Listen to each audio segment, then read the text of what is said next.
പതിവിൽ നിന്ന് വ്യത്യസ്തമായിട്ട് നമ്മളിതാ ഇങ്ങനെയൊരു വീഡിയോ ആയിട്ടാണ് കേട്ടോ ഇന്ന് എത്തിയിട്ടുള്ളത്. വേറൊന്നുമല്ല, നമുക്ക് ഈസി ആയിട്ട് വീട്ടിൽ ചെയ്തെടുക്കാൻ വേണ്ടിയിട്ട് പറ്റുന്ന ഒരു റെസിപ്പിയാണ് കേട്ടോ. ഇത് ഞാനായിട്ട് കണ്ടുപിടിച്ചതൊന്നുമല്ല, ഞാൻ ജസ്റ്റ് പരീക്ഷണാടിസ്ഥാനത്തിൽ ഉണ്ടാക്കി നോക്കിയപ്പോൾ വിജയിച്ചിട്ടുണ്ടായിരുന്നു. അപ്പോൾ അത് നിങ്ങൾക്ക് കൂടി കാണിച്ചു തരാമല്ലോ എന്ന് ഓർത്തിട്ട് ഉണ്ടാക്കുകയാണ് കേട്ടോ. ഇത് പനീറിൻ്റെ ഒരു മസാലയാണ്, പനീർ മസാല എന്നൊക്കെ പറയാം. അടിപൊളി ടേസ്റ്റുള്ളൊരു ഐറ്റമാണ് കേട്ടോ. ഒരുപാട് സാധനങ്ങളൊന്നും വേണ്ട ഇത് ഉണ്ടാക്കാൻ വേണ്ടിയിട്ട്. അപ്പോൾ എല്ലാവർക്കും ലേഡി ബോസിൻ്റെ പുതിയൊരു വീഡിയോയിലേക്ക് സ്വാഗതം. അപ്പോൾ നമുക്ക് ആവശ്യമുള്ളത് എന്തൊക്കെയാണ്? 2 ഉള്ളി ഞാൻ എടുക്കുന്നുണ്ട്, ഒരു തക്കാളി എടുക്കുന്നുണ്ട് കേട്ടോ. നിങ്ങൾ ആളുകളുടെ എണ്ണത്തിനനുസരിച്ച് ഞാൻ എടുക്കുന്ന എല്ലാത്തിൻ്റെയും ക്വാണ്ടിറ്റി കൂട്ടിയിട്ടും കുറച്ചിട്ടൊക്കെ എടുക്കാവുന്നതാണ്. അതൊക്കെ നിങ്ങളുടെ ചോയ്സാണ്. അപ്പോൾ നമുക്ക് വേഗം തന്നെ ഈ ഉള്ളി ഒന്ന് ഇതേപോലെ കുനുകുന ഒന്ന് അരിഞ്ഞെടുക്കാം. നമ്മൾ ചോപ്പറിൽ വെച്ചിട്ട് ജസ്റ്റ് ഒന്ന് 2 വലിയ വലിച്ചിട്ടുണ്ടെങ്കിൽ ഇതേപോലെ കുനുകുനാന്ന് അരിഞ്ഞിട്ടും, പിന്നെ നമ്മൾ എടുത്തിട്ടുള്ള തക്കാളി അതേപോലെ തന്നെ ഒന്ന് അരിഞ്ഞെടുക്കണം. നിങ്ങൾക്ക് വേണമെങ്കിൽ ഞാനിതിൽ തക്കാളി ഉള്ളി എല്ലാം ഇടുന്ന ഐറ്റംസൊക്കെ അങ്ങനെ തന്നെ വഴറ്റിയിട്ടാണ് വെക്കുന്നത്. നിങ്ങൾക്ക് വേണമെങ്കിൽ ഇതെല്ലാം കൂടി ഒന്ന് അടിച്ചൊരു പേസ്റ്റ് പോലെ ആക്കിയിട്ടുണ്ടെങ്കിൽ നമ്മുടെ കറിക്ക് കുറച്ചുകൂടി തിക്നെസ് കിട്ടുന്നതാണ് കേട്ടോ. ഓക്കെ, അപ്പോൾ നമുക്ക് തക്കാളി ഇതേപോലെ അരിഞ്ഞെടുക്കാം. ഞാൻ പച്ചമുളകൊന്നും എടുക്കണില്ല, തക്കാളി ഉള്ളി ഇത് മാത്രമേ ഞാൻ ഇതിലേക്ക് എടുക്കുന്നുള്ളൂ. പച്ചമുളക് കറിവേപ്പില അതൊന്നുമില്ല കേട്ടോ. പിന്നെ നമുക്ക് മെയിനായിട്ട് വേണ്ടത് തൈരാണ് കേട്ടോ. തൈര് ഇതേപോലെ നല്ല പുളിയുള്ള തൈരാണെങ്കിൽ ഒരുപാട് വേണ്ട, അത്യാവശ്യം മീഡിയം പുളിയുള്ള തൈര് മതി കേട്ടോ. നമ്മുടെ എത്ര ആളുകളുണ്ടോ അതിനനുസരിച്ച് ക്വാണ്ടിറ്റി എടുക്കാവുന്നതാണ്. പിന്നെ എടുക്കുന്നത് മഞ്ഞൾപ്പൊടി, പിന്നെ നോർമൽ നമ്മുടെ എരിവുള്ള മുളക് പൊടിയില്ലേ അത് എടുക്കുന്നുണ്ട്.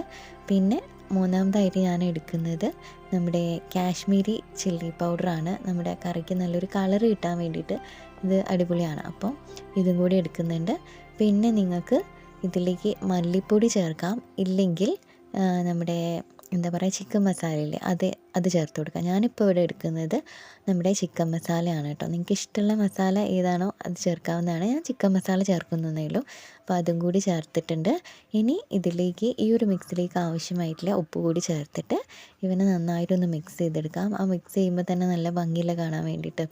വൈറ്റ് കളറ്, റെഡ്, യെല്ലോ എല്ലാ കളറും കൂടിയിട്ട് നല്ല ഭംഗിയുണ്ട് കാണാൻ വേണ്ടിയിട്ട്. അപ്പോൾ ഈ തൈരിൻ്റെ ഈ കട്ടയൊക്കെ നന്നായിട്ടൊന്ന് ഉടഞ്ഞ് കിട്ടണം. അതിന് വേണ്ടി നന്നായിട്ട് മിക്സ് ചെയ്യാം. ഫോർക്ക് വെച്ചിട്ടോ അല്ലെങ്കിൽ ബ്ലെൻഡർ വെച്ചിട്ടോ ചെയ്യാം, കുഴപ്പമൊന്നുമില്ല. ഞാൻ സ്പൂൺ വെച്ചിട്ട് നന്നായിട്ടൊന്ന് ഇതേപോലെ ആക്കിയെടുക്കുന്നുണ്ട്. ഇനി നമുക്ക് ഇതിലേക്ക് ആവശ്യമായിട്ടുള്ളതാണ് ഈ കാണുന്ന നമ്മുടെ പനീർ. ഇത് അമൂലിൻ്റെ പനീറാണ് കേട്ടോ ഞാൻ എടുത്തിട്ടുള്ളത്. ഇത് ഇങ്ങനെ കുറേ ആയി വാങ്ങിക്കൊണ്ട് വെച്ചിട്ട്, ഒരുപാടായില്ല, കുറച്ചായി വാങ്ങിക്കൊണ്ട് വെച്ചിട്ട്. അപ്പോൾ വിചാരിച്ചു ഇത് ഉണ്ടാക്കാമെന്ന്. അങ്ങനെയാണ് ഈ റെസിപ്പി ഉണ്ടാക്കിയത് കേട്ടോ. അപ്പോൾ ആദ്യം തന്നെ ആവശ്യമുള്ളത് പനീർ. പിന്നെ നമ്മൾ ഇതേപോലെ ചട്ടി വെച്ചിട്ട് അതിലേക്ക് കുറച്ച് വെളിച്ചെണ്ണ ഒഴിക്കുക. ചൂടായി കഴിഞ്ഞിട്ട് നമ്മൾ പനീറില്ലേ, നമ്മൾ മുഴുവൻ എടുക്കുകയാണെങ്കിൽ മൊത്തത്തിലൊന്ന് ജസ്റ്റ് ഒന്ന് വറുത്ത് കോരി എടുക്കുക കേട്ടോ.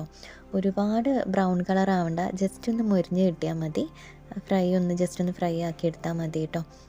ഓക്കെ, അപ്പോൾ എല്ലാം ഇതേപോലെ ഒന്ന് ഫ്രൈ ചെയ്തെടുക്കുക. പ്രത്യേകം ശ്രദ്ധിക്കുക, പനീറാണ് വെളിച്ചെണ്ണയിലേക്ക് ഇട്ട് ഫ്രൈ ആവുന്ന സമയത്ത് ജസ്റ്റ് ഇങ്ങനെ പൊട്ടിത്തെറിക്കാനുള്ള ചാൻസ് ഉണ്ട്. അപ്പോൾ മേലൊന്നും പൊള്ളിക്കാതെ കുട്ടികളൊക്കെ ഉണ്ടെങ്കിൽ അവരൊക്കെ ഒന്ന് മാറ്റി നിർത്തിയിട്ട് വേണം ഈ വക പരിപാടികളൊക്കെ ചെയ്യാൻ വേണ്ടിയിട്ട്. തീ വളരെ കുറച്ച് വെച്ചിട്ട് ചെയ്യാം കേട്ടോ. പിന്നെ നമ്മളിപ്പോൾ വീഡിയോ ചെയ്യുന്ന സമയത്ത് ഒരുപാട് സന്തോഷമുണ്ട്. കാരണം എന്താണെന്നറിയോ, നമ്മുടെ ഫാമിലിയിലേക്ക് ഒരുപാട് ആളുകൾ വന്നിട്ടുണ്ട് കേട്ടോ. ഇപ്പോൾ ഇന്നത്തെ ഒരു കണക്ക് പ്രകാരം ഞാൻ പറയുകയാണെങ്കിൽ 977 അതാണ് നമ്മുടെ ഇപ്പോഴത്തെ സബ്സ്ക്രൈബേഴ്സ് എന്ന് പറഞ്ഞിട്ടുണ്ടെങ്കിൽ. അതായത് 1000ലേക്ക് അടുത്തുകൊണ്ടിരിക്കുകയാണ്. നമ്മുടെ ഫാമിലി ഇങ്ങനെ വലുതായിക്കൊണ്ടിരിക്കുകയാണല്ലേ. എനിക്ക് ഭയങ്കരമായിട്ട് സന്തോഷമായി കേട്ടോ. എല്ലാവരും കാണുന്നുമുണ്ട്, അതേപോലെ സബ്സ്ക്രൈബ് ചെയ്യുന്നുണ്ടല്ലോ. സപ്പോർട്ട് ചെയ്യുന്നതിന് ഒരുപാട് താങ്ക്സ്. പിന്നെ ഇതാ നമ്മൾ ജസ്റ്റ് ഇങ്ങനെ പൊരിച്ചെടുത്തിട്ടുള്ള അല്ലെങ്കിൽ വറുത്തെടുത്തിട്ടുള്ള നമ്മുടെ പനീറിനെ അങ്ങനെ മാറ്റി വയ്ക്കുകയാണ്. അപ്പോൾ ഞാനിവിടെ 2 സെക്ഷനായിട്ടാണ് കേട്ടോ പനീർ ഞാൻ കംപ്ലീറ്റ് ആയിട്ട് എടുത്തിട്ടുണ്ട്. അപ്പോൾ 2 സെക്ഷനായിട്ടാണ് ഞാനിതിങ്ങനെ വറുത്ത് കോരി എടുക്കുന്നത്. നിങ്ങൾ നിങ്ങളുടെ ഐഡിയക്ക് അനുസരിച്ച് എങ്ങനെയാണോ എന്ന് വെച്ചാൽ ചെയ്തെടുക്കുക. പിന്നെ ഞാനിവിടെ അടുത്തതായിട്ട് ഇത് മൊത്തം എടുത്തതിന് ശേഷം ഇതേപോലെ നമ്മുടെ ബിരിയാണി മസാലേൻ്റെ കൂട്ടുണ്ടല്ലോ, ആ സംഭവം കംപ്ലീറ്റ് ആയിട്ട് ഇതേപോലെ ആ സെയിം വെളിച്ചെണ്ണയിലേക്ക് തന്നെ ഇട്ട് കൊടുക്കുന്നുണ്ട് കേട്ടോ. അതായത് നമ്മൾ ബിരിയാണി മസാല റോ ആയിട്ട് നമ്മൾ വാങ്ങുമല്ലോ, പൗഡർ അല്ലാതെ, ആ സാധനങ്ങളാണ് കേട്ടോ. അതിൽ എന്തൊക്കെയുണ്ടോ അതെല്ലാം ഇടുന്നുണ്ട്. ഇത് പെരിഞ്ജീരകമാണ് ഇപ്പിട്ടത്. എല്ലാ സാധനങ്ങളും കൂടെ ഇട്ടിട്ട് ജസ്റ്റ് ഒന്നിങ്ങനെ മൂപ്പിച്ചെടുക്കുന്നുണ്ട്. ഇതും ഇടുന്ന സമയത്ത് ശ്രദ്ധിക്കുക, പൊട്ടിത്തെറിക്കാനുള്ള ചാൻസ് ഉണ്ട്, അതൊന്ന് ശ്രദ്ധിക്കുക കേട്ടോ. ഓക്കെ, ഇനി ആ ഒരു സാധനത്തിലേക്ക് തന്നെ നമ്മൾ നേരത്തെ അരിഞ്ഞ് വെച്ചിട്ടുള്ള ഉള്ളിയില്ലേ, ഉള്ളി ഇട്ട് കൊടുക്കുകയാണ്. നന്നായിട്ടൊന്ന് വഴന്ന് വരണം. കുറച്ച് ഉപ്പും കൂടി ചേർത്ത് കൊടുക്കുന്നുണ്ട് കേട്ടോ. നന്നായിട്ടൊന്ന് പെട്ടെന്ന് വഴന്ന് വരാൻ വേണ്ടിയിട്ടാണ്. തീ വളരെയധികം കുറച്ച് വെച്ചിട്ട് വേണം ഈ പരിപാടിയൊക്കെ ചെയ്യാൻ വേണ്ടിയിട്ട്.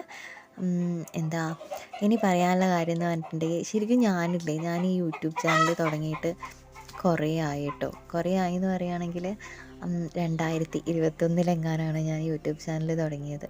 പിന്നെ ഞാനത് നിർത്തി എന്ന് പറയുകയാണെങ്കിൽ ബാക്ക്ഗ്രൗണ്ടിൽ ഒരുപാട് ഇഷ്യൂസ് ഉണ്ടായിരുന്നു. അപ്പോൾ അങ്ങനെ ഒരുപാട് ഇഷ്യൂസ് കാരണങ്ങളൊക്കെ ആയത് കാരണം ശ്രദ്ധിക്കാൻ വേണ്ടിയിട്ട് പറ്റുന്നില്ല. ഇപ്പം നമ്മളിട്ടത് ഇഞ്ചി വെളുത്തുള്ളി പേസ്റ്റാണ് കേട്ടോ.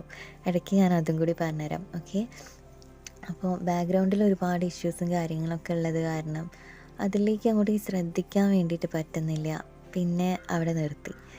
പിന്നെ ഇപ്പോൾ ഈ അടുത്താണ്, അതായത് ഈ ഓണം ഇല്ലേ നമ്മുടെ 24 ഈ ഓണത്തിൻ്റെ സമയത്താണ് ഞാൻ വീഡിയോസ് വീണ്ടും ഇട്ട് തുടങ്ങിയത് കേട്ടോ. എൻ്റെ ചാനൽ എന്നോ ക്ലിക്കായി പോവേണ്ടതാണ്, അതായത് വീഡിയോസ് ഇട്ടിട്ട് ആയിരുന്നു എന്നാണ് ഞാൻ വിചാരിക്കുന്നത്. ക്ലിക്കായി പോവേണ്ടതായിരുന്നു എന്ന്.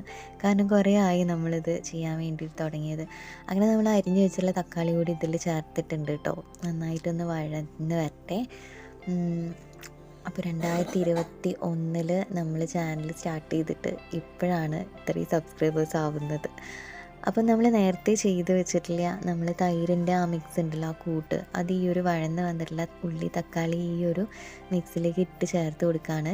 ഈ തൈര് ഇടുന്നതിൻ്റെ തൊട്ട് മുൻപത്തെ സെക്ഷനിൽ നമ്മൾ ഈ സാധനങ്ങളൊക്കെ വഴറ്റി വന്നല്ലോ, അത് നിങ്ങൾക്ക് വേണമെങ്കിൽ ചൂടാണതിന് ശേഷം ഒന്ന് മിക്സിയിലിട്ട് അരച്ചെടുത്തിട്ട് ചട്ടിയിൽ ഒഴിച്ചിട്ട് ഈ ഒരു മിക്സില്ലേ, തൈരിൻ്റെ മിക്സ്, അത് ഇതിലേക്ക് ചേർത്ത് കൊടുത്താലും മതി. അപ്പോൾ അങ്ങനെ കടിക്കാനൊന്നും ഉണ്ടാവില്ല, നല്ല ക്രീമി ആയിട്ട് നിങ്ങൾക്ക് കിട്ടും. പനീർ മാത്രമേ ആയിരിക്കും അതിൽ കഴിക്കാൻ മാത്രമായിട്ട് ഉണ്ടാവുക, അങ്ങനെ കിട്ടുന്നതാണ് കേട്ടോ. ഓക്കെ, അത് നിങ്ങളുടെ ഇഷ്ടമാണ്. അപ്പോൾ നമ്മളിതിൽ കുറച്ചുകൂടി വെള്ളം കൂടി ചേർത്ത് കൊടുക്കുന്നുണ്ട്. 2 പ്രാവശ്യമായിട്ട് കുറച്ച് വെള്ളം ചേർത്ത് കൊടുക്കുന്നുണ്ട് കേട്ടോ. എൻ്റെ ഈ ഒരു തൈരില്ലേ, നമ്മൾ ഒഴിച്ചിട്ടുള്ള തൈരിന് അത്യാവശ്യം പുളി ഉണ്ടായിരുന്നു കേട്ടോ. വലിയ പുളിയല്ല, എന്നാലും അത്യാവശ്യം പുളി ഉണ്ടായിരുന്നു. ഇനി നമ്മൾ നേരത്തെ വറുത്ത് കോരി വെച്ചിട്ടുള്ള പനീർ ഇതിലേക്ക് ചേർത്ത് കൊടുക്കുകയാണ് കേട്ടോ. തിളച്ച് തുടങ്ങുന്ന സമയത്ത് വേണം ഈ ഒരു കാര്യം ചെയ്യാൻ വേണ്ടിയിട്ട്. ഇത് നന്നായിട്ട് മിക്സ് ചെയ്തതിന് ശേഷം നമുക്ക് ഉപ്പിൻ്റെ കുറവുണ്ടോ എന്നൊന്ന് നോക്കാവുന്നതാണ്. ഉപ്പ് വേണം തോന്നുകയാണെങ്കിൽ കുറച്ച് ഉപ്പ് ആഡ് ചെയ്ത് കൊടുത്തിട്ട് ജസ്റ്റ് നന്നായിട്ടൊന്ന് മിക്സ് ചെയ്യുക. നമ്മൾ ഈ ഒഴിച്ച വെള്ളത്തിൻ്റെ ആ ഒരു അംശം മൊത്തത്തിൽ അങ്ങനെ തിളച്ചിട്ട് എന്താ പറയുക, നല്ല കുറുകി വരും, നല്ല ഫ്രൈ ആയിട്ട്, എന്താ പറയുക, തിക്കായിട്ടുള്ളൊരു കൺസിസ്റ്റൻസിയിൽ ഈ പനീറിൻ്റെ കറി വരുന്നതാണ്. അതുവരെ വെയിറ്റ് ചെയ്യാം കേട്ടോ നമുക്ക്. അപ്പോൾ പറഞ്ഞു വന്നത് എന്താണെന്ന് വെച്ചിട്ടുണ്ടെങ്കിൽ, ഇത്രയും വർഷമായെങ്കിലും നമ്മുടെ ചാനൽ തുടങ്ങിയിട്ട് ഇപ്പോഴാണ് ഇത്രയും സബ്സ്ക്രൈബേഴ്സ് ആവുന്നത് കേട്ടോ. എൻ്റെ തന്നെ മിസ്റ്റേക്കാണെന്ന് പറഞ്ഞിട്ടുണ്ടെങ്കിൽ യെസ്, മിസ്റ്റേക്കായിട്ട് നമുക്ക് കൂട്ടാം. ഇപ്പോൾ നമ്മൾ ചേർക്കുന്നത് എന്താണെന്നറിയോ, ഉലുവയാണ് കേട്ടോ. ഉലുവ പൊടിയാണ് ശരിക്കും ചേർക്കേണ്ടത്. കസ്തൂരി മേത്തിയാണ് കേട്ടോ, ഉലുവേൻ്റെ ലീഫില്ലേ, അതാ ചേർക്കേണ്ടത്. അപ്പോൾ അതില്ലാത്ത കാരണം ഉലുവ ചേർത്ത് തന്നല്ലോ. ലാസ്റ്റ് ആൻഡ് ഫൈനലായിട്ട് നമ്മൾ മല്ലിയില കൂടി ചേർത്ത് കൊടുക്കുന്നുണ്ട്. എന്നിട്ട് നമുക്ക് അടച്ച് വെച്ചിട്ട് വേവിച്ചെടുക്കാം. ആ വെള്ളം മൊത്തത്തിലൊന്ന് വറ്റട്ടെ കേട്ടോ. എനിക്ക് ഈ പനീറിൻ്റെ കറി ഭയങ്കര ഇഷ്ടമാണ് കേട്ടോ. പനീറിൻ്റെ ആ ഒരു ടേസ്റ്റ് ഭയങ്കര ഇഷ്ടമാണ്. ആ പാലിൻ്റെ ആ ഒരു വെണ്ണയുടെ ഒക്കെ ആ ഒരു ടേസ്റ്റ് ഉണ്ടല്ലോ, അത് ഭയങ്കര ഇഷ്ടമാണ്. അപ്പോൾ എല്ലാവരും ഇതൊന്ന് ട്രൈ ചെയ്ത് നോക്കണം. ഈസി ആയിട്ട് ചെയ്യാൻ വേണ്ടിയിട്ട് പറ്റുന്നതല്ലേ. ഉള്ളിയും തക്കാളി മാത്രമേ നമ്മൾ എടുത്തിട്ടുള്ളൂ, പിന്നെ കുറച്ച് മല്ലിയില, ഇത്രയും എടുത്തിട്ടുള്ളൂ. ബാക്കി എല്ലാ സാധനങ്ങളും തൈരിൽ മിക്സ് ചെയ്തതാണ്. അപ്പോൾ ഒരിക്കൽ കൂടി പറയുകയാണ്, എല്ലാവർക്കും ഒരുപാട് താങ്ക്സ് ഉണ്ട് നമ്മുടെ ചാനൽ സബ്സ്ക്രൈബ് ചെയ്തതിന്. 1000 സബ്സ്ക്രൈബ് ആകുമ്പോൾ എന്തെങ്കിലും സ്പെഷ്യലായിട്ടുള്ള എന്തെങ്കിലും കാര്യം ചെയ്താലോ എന്നൊരു ഐഡിയ ഉണ്ട് കേട്ടോ. നടക്കുമെന്നൊന്നും അറിയില്ല. എന്തായാലും ട്രൈ ചെയ്തിട്ട് നടത്തിയെടുക്കണം എന്ന് വിചാരിക്കുകയാണ്. ഇത് നല്ല ചൂടുള്ള ചപ്പാത്തി, പൂരി, നമ്മുടെ ദോശ, നല്ല ചൂടുള്ള ഐറ്റംസ് അല്ലേ, ഇതിൻ്റെ കൂടെയൊക്കെ കഴിക്കാൻ വേണ്ടിയിട്ട് പറ്റുന്ന കേട്ടോ. അപ്പോൾ ഇന്നത്തെ വീഡിയോ നിങ്ങൾക്ക് എല്ലാവർക്കും ഇഷ്ടമായിട്ടുണ്ടെന്ന് വിചാരിക്കുന്നു. വീണ്ടും വേറെ എന്തെങ്കിലും വീഡിയോ ആയിട്ട് കാണാം കേട്ടോ. ടാറ്റാ.